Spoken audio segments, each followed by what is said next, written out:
Hello again, YouTube. This is the Truth Man, aka Prophet Howard. The channel is the No Matrix, No Simping, All Subjects channel. No Matrix. Don't care what you think. If I'm right and you're wrong, who cares what you think? If I'm wrong and you right, let's hear it. I want to get better. No Matrix thinking accepts truth. So, today is Super Bowl Sunday, y'all, and I won't be long before you. I got a lot to do. This is one of my feasting days in terms of the earthly life. Hopefully the commercials will be better this year, because I looked forward to the commercials. I've been trying to figure out how to pitch a couple of my commercial ideas with no strings. I can't go against God, man. Not for money. Hell no. Excuse my language. But anyway, I can't go against God, y'all. Money? What I'm gonna say? But I wanted to be rich so bad. I'm sorry. He gonna pick me up. I can't fight them angels, man. I can't fight them ministering spirits. Listen, if you knew about the Most High like I do, you would be with him. You would. Because what he's going to do is he's going to open your eyes to the truth. And we're getting ready to get into some of those things that he said. We're going to Matthew chapter 24. Matthew chapter 24 is one of the most twisted verses and chapters by people of all time. But it's crazy because this is one of the most easy chapters to understand in the Bible. But people twist the pre-tribulation rapture out of here, which clearly it doesn't teach. Clearly. We're going to get into that. We're going to talk a little bit about that. I'm going to try to wrap this up in like 26 minutes or somewhere around there. Let's begin. Matthew chapter 24, verse 3. It says, "And as he was sitting on the Mount of Olives, the disciples came to him privately." Now notice, it was the disciples that came to him. It wasn't the everyday people. And that's how it usually is. It's the disciples who come and they want to know more. That's why they disciples. That's why they got chose. The Bible says, "Blessed are they who hunger and thirst after righteousness, for they shall be filled." The Most High ain't begging you. He ain't begging me. Whatever you choose for your life, whatever path of eternity you choose, that's you. Do you? So, it says, tell us. They said, tell us, when will these things happen? And what will be the sign of your coming and of the end of the age? See, they was asking for a sign. Now notice, he didn't call them wicked. You know why he didn't call them wicked? Because they were disciples. Now remember, the people they ain't had no interest in getting saved or nothing. They just wanted to see a miracle. He said, "A wicked and adulterous generation seeking a sign." He didn't say that about the disciples. They wanted a sign. They said, "What will be the sign of your coming?" What is the sign of his coming? What is the sign of the end of the age? Obviously, the end of the age didn't come in their lifetime. So he had to be talking about a future. And based on Matthew 24, I believe it may come in our lifetime or in the lifetime of our kids. I don't think it's going to be the grandkids. It might, because based on the time frames, I did a video on the 3 possible time frames. It could go up to basically the year 2240 by our clocks, by our calendars, somewhere around there. But he said, see to it. It says, and the Messiah answered and said to them, see to it that no one misleads you. That's the first thing he told them. They asked him for a sign. He said, see to it that no one misleads you. Before he told them what was happening, he told them to see to it that no one misleads you. So we got to keep going. For many will come in my name saying, I am the Christ, and they will mislead many people. He was talking about the Christian church that would come in the future, y'all. And it's not all of them. It's not all of them. But this is what he's saying. He said, many will come in my name saying, I am the Christ. That's talking about Christianity, y'all. And again, if you unfriend me, that's unsub me, that's fine. Because I'm telling you, this is obvious. He's not sent people. There are a lot of people in heaven right now that was in Christian churches like, man, I ain't going nowhere. The Most High was looking at their heart the whole time, and their heart was right with them. So it wasn't the Christian church that saved them. It was their heart. It was the faith. It was what they believed and what they did as a result of what they believed. They're in heaven right now, a lot of them. But some of them didn't make it. Some of them are in hell, in the abyss, crying right now. Let's keep going. He says, and you will be hearing of wars and rumors of wars. What are we hearing right now? A rumor of a war with China in 2025. Interesting. See that you are not alarmed, for those things must take place, but that is not yet the end. This is the NASB version, verse 7. He said, the wars and the rumors of wars are not yet the end. For nation will rise against nation and kingdom against kingdom, and there will be famines. What are we saying right now? Empty grocery shelves. Interesting.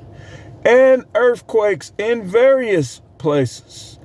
But all these things are merely the beginning of birth pains. In verse 9, he said, then they will hand you over to tribulation and kill you. But I thought we was going into pre-trib. Hey, Messiah, Master, I thought we was going into pre-trib. You're not. They will hand you over to tribulation and kill you, and you will be hated by all nations because of my name. And at that time, many will fall away, and they will betray one another and hate one another. This talking about the mark of the beast, y'all. This talking about, we seeing it form right now. People do not like religious people. People do not like people who tell the truth. People do not like masculinity. They don't like anything that's the way it's supposed to be. Because the devil has blinded their minds. The Bible says she blinds the minds of them which believe not. It says, verse 10 again, and at that time many will fall away, and they will betray one another and hate one another. I got a term for that, y'all, that I came up with. Benedict Annas. You got Benedict Arnolds and you got Benedict Annas. That's the woman that betray. They Benedict Annas. Now it says, and many false prophets will rise up and mislead many people. That's one of the ways you know. You know a false prophet because they're misleading people. Now, going back up, what did he say? What did he say? Hold on, it went off of there. Okay, we're back. He said in verse 5, for many will come in my name saying, I am the Christ, and they will mislead many people. So he's saying a lot of the false prophets are going to be in the Christian church. They're going to be in all the religions. but they're going to be in the Christian church. He said they will mislead many people. Mislead them. You under grace. You don't gotta do nothing. It's grace plus nothing. You eternally secure. Does Matthew chapter 7 verse 21 teach eternal security? Weren't those people thinking they were secure?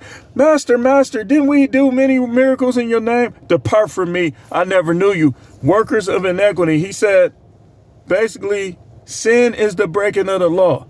So he's saying that one of the things that they're going to be teaching people that's going to be misleading them is to break the law, is to break the 10 Commandments. You say, but what about the dietary laws? What about them? Okay, watch this. Noah was what? What the Bible say about Noah? That he was a righteous man in his generations, right? Noah ate everything. Noah's only dietary requirement was that you don't eat nothing while it's alive or while the blood is still in it. That was the main requirements. But Noah was called a righteous man. And the Most High saved Noah from the flood. Interesting. So let's keep going. Because we're at the 11-minute mark. We got to keep going. Verse 12 is where I'm going to stop for now. He says, and because lawlessness is increased, most people's love will become cold. Or I'm stopping verse 13. But the one who endures to the end is the one who will be saved. See, everybody talking about they saved, but the end ain't came yet. You say, well, the Spirit of God is going to help me.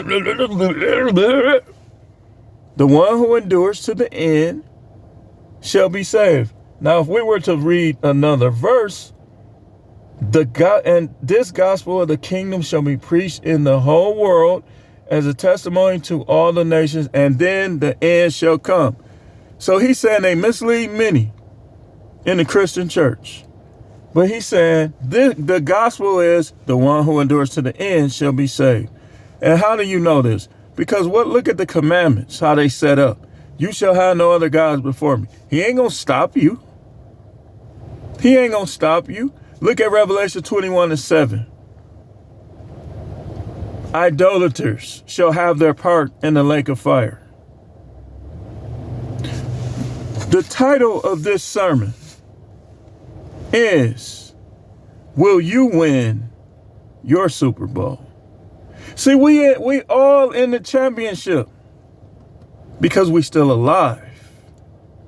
But it's only going to be one winner in the Super Bowl. And it's going to be one loser.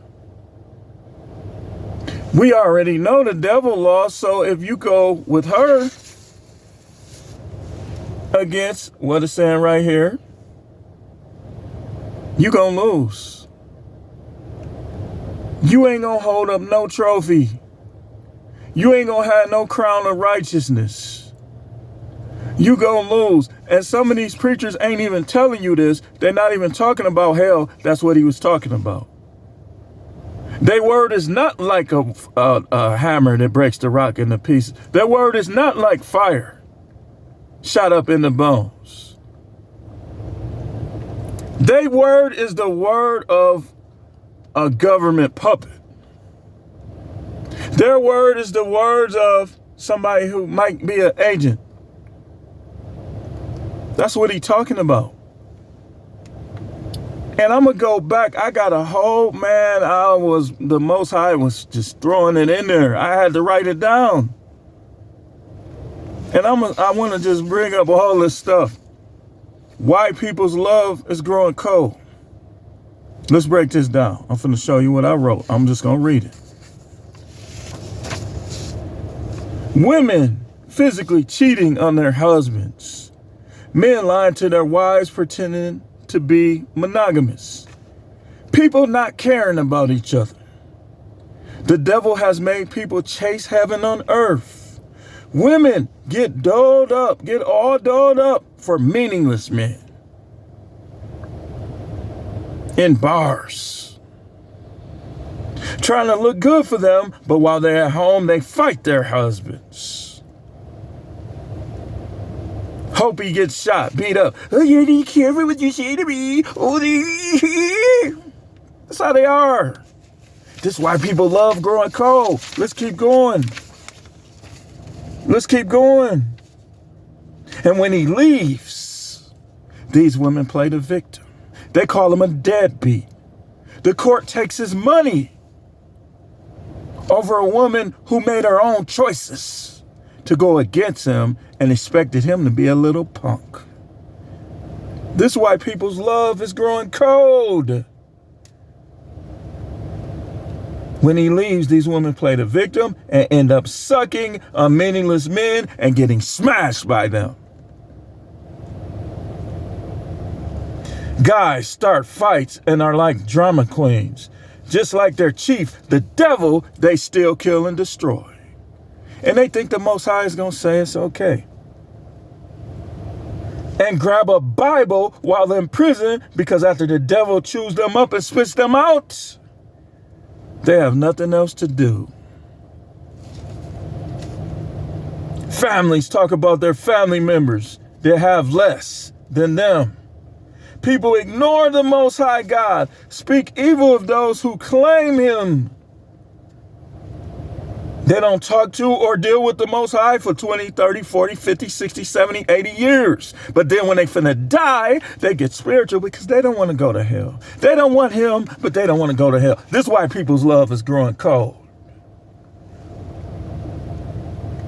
When they're facing possible death, they try to become spiritual. Bosses emasculate their employees, showing favoritism, talking behind their backs, insulting them, belittling them. Women lie about being raped because they cannot stand for a man to have freedom. They want to deny him sex. This is why people love growing cold, because some of these people claim to love God. Some of these people claim that they saved. People like, man, forget all this. They don't want to deal with nobody. They sometimes put kids up the line. Guys are forced out of the home by women who crave new dick. Yeah, I said it. I said it. I'm not going to I can't always sugarcoat it. Sometimes I'm just going to say it. They want to suck it. They want to hump and they want to get humped. People pretend to be spiritual while loving sin and sinful acts. Pastors like R.A. Vernon are on YouTube trying to get people to believe that the abominable go to heaven. Listen, you act on that garbage that he hate if you want. The devil is flooding the smartphones with abominable porn. Yeah, I said it. I said it. Heterosexuals can't even watch it without the half and half people coming up. Pause. People grift on YouTube. Small YouTubers go after big YouTubers to get monetized and to make a name for themselves. Then once they do, their talk changes. It becomes about them. Big YouTubers, it's already about them. No helping others. Just bring all your super chats to them.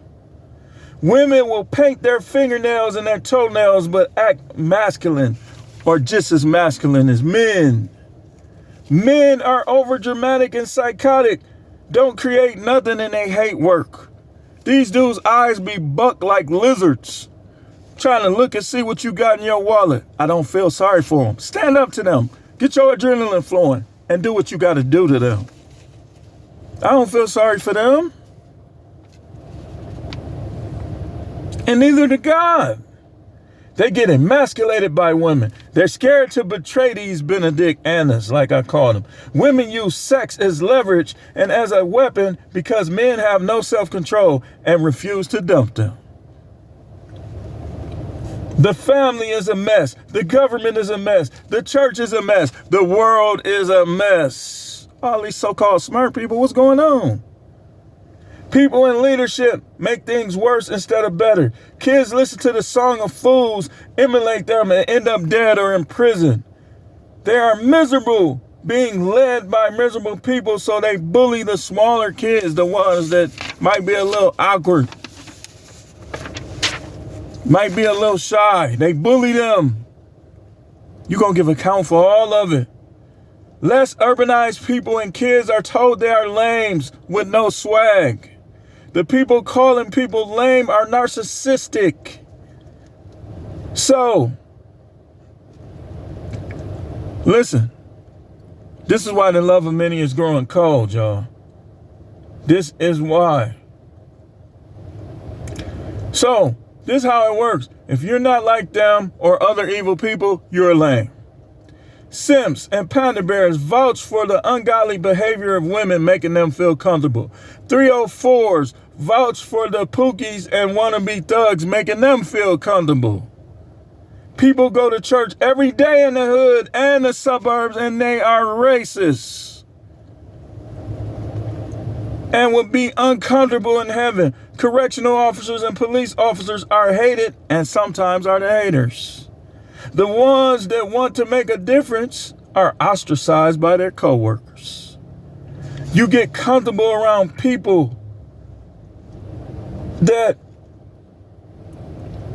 are basically making a mockery of the Bible. This is crazy, man. I gotta take a breath, because I'm not done.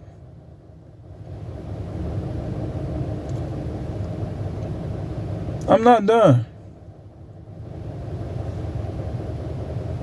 This is unbelievable. I wrote all of this down.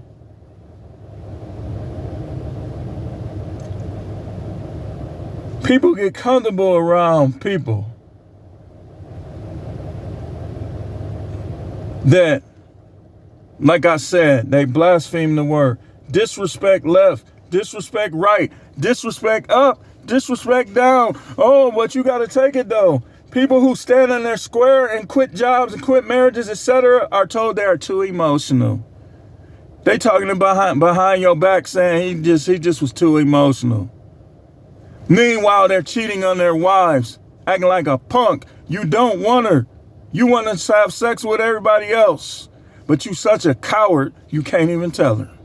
You can't even leave. You're a coward. You shouldn't be talking about who too emotional. You too emotional. You sitting up in your office being a little punk, getting punked by women.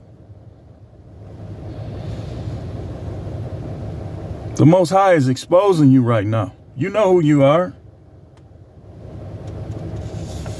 So listen.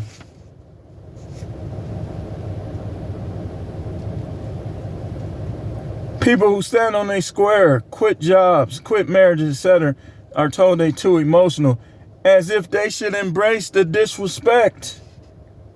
Labs come up with things to hurt people instead of help people, instead of to save people. And they save the things that will heal them for a later date of manipulation. Pay attention. Drug dealers and killers are glorified by evil men and women. Movie kingpins are posted on the wall by people who might not even have pictures of their own blood brothers and sisters on their walls. They got a picture of Scarface though. They got a picture of Scarface. Let's keep going. Let's keep going. I ain't done. I ain't done.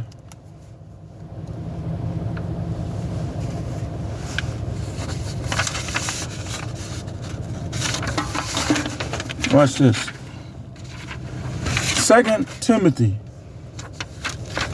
is the next scripture we're going to go to. We're going to have like 2 minutes left.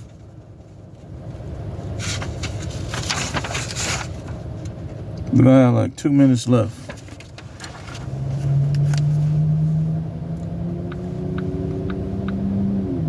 I want to go to it. But before I do, let's go. We got 2 minutes left. We might have to do a part 2 because we still have a lot to cover He says,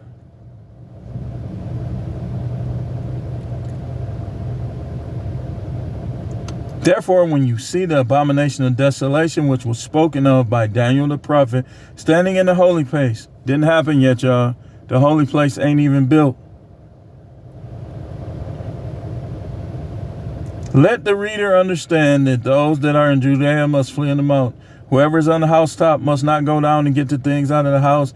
And whoever is in the field must not turn back to get his cloak. He's saying basically when the Antichrist declares himself to be God, take flight. We're going to pick back up with this. This is the Truth Man. The channel is the No Matrix, No Simping, All Subjects channel. We still got a little more to cover on this video where I'm asking you, are you going to win your Super Bowl? Because Hebrews 9:27 says, it is appointed to man once to die, but after this to face judgment. The judgment is supposed to be your championship game. But if you in the great white throne judgment, you done already lost the Super Bowl. It's over for you. We're going to pick back up. We're going to have to. So stay tuned. Tune back in. And we will be back.